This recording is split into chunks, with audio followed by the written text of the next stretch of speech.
Assalamualaikum warahmatullahi wabarakatuh. Di sini saya akan menjelaskan kode-kode merge dan backshot. Sebelumnya perkenalkan, nama saya Muhammad Yandi Farisal dengan NIM 2405090028. Nah, di sini ada kode merge. Nah, merge ini bisa berfungsi untuk membagi data. Nah, di sini kode ini, dan saya akan menjelaskan kode-kode ini. Nah,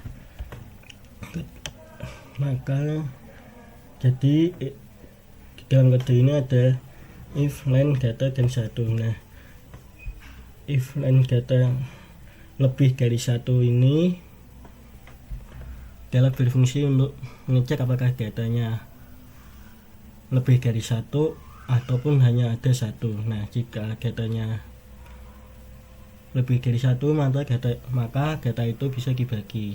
Nah, di sini kita membagi data menjadi dua bagian yang dimulai dari yang dipisahkan oleh tengah.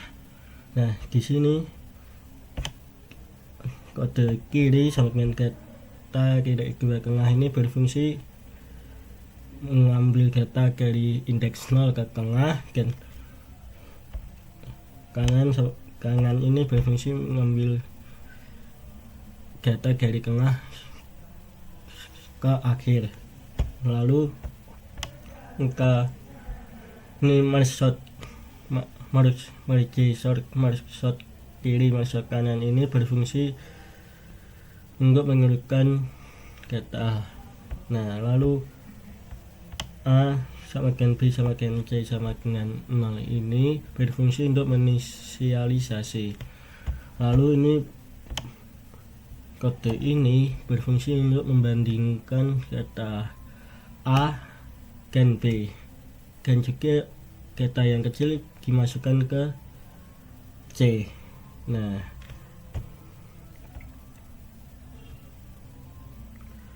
lalu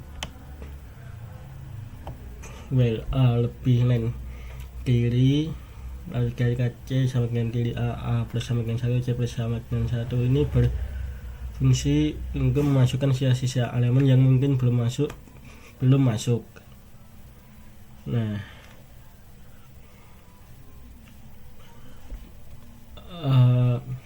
while A len kiri ini berfungsi memasukkan sisa-sisa elemen yang belum masuk dari data kiri.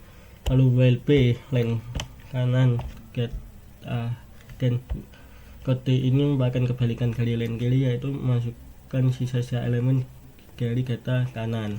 Nah, lalu kita membuat list nilai ini, dan kita mengurutkan merge nilai ini. Merge ini berfungsi untuk mengurutkan nilai-nilai yang ada di sini, dan kita mengambilkan hasil output dari merge ini, dan hasilnya adalah ini.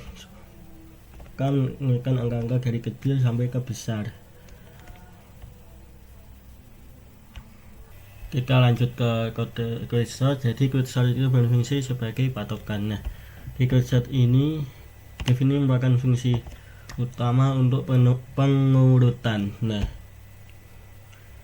if ini berfungsi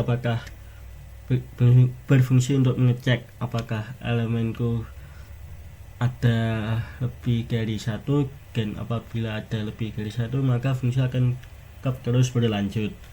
Nah, pecah ini berfungsi untuk mempartisi atau membagi array dan mengembalikan pivot ke posisi akhir, dan sorting ini berfungsi untuk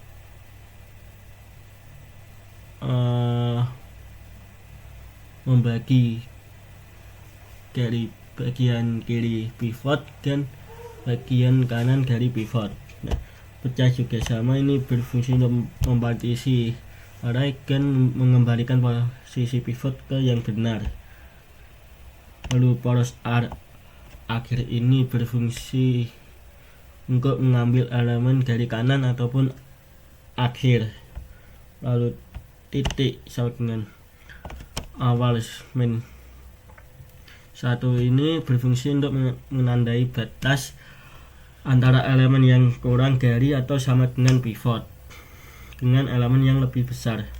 Lalu for index in length awal atau akhir ini merupakan iterasi setiap elemen dari posisi awal sampai akhir. Dan juga if r index force ini berfungsi untuk mengecek apabila elemen lebih kecil dari atau sama dengan poros, maka titik dinaikkan dan mengukar elemen ini supaya indeks tetap berada di kiri.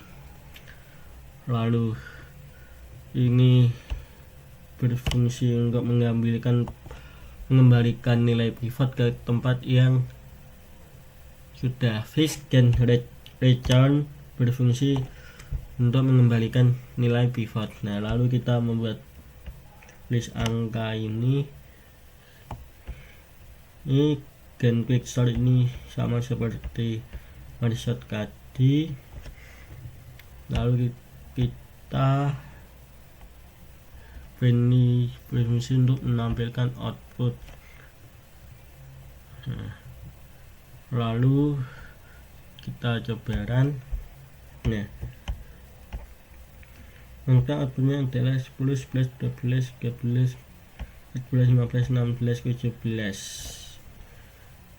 Jadi dia berfungsi untuk patokan membagi antara kiri ataupun kanan. Mungkin itu saja dari saya. Sekian dan terima kasih. Mohon maaf apabila saya ada salah kata dan perbuatan. Wassalamualaikum warahmatullahi wabarakatuh.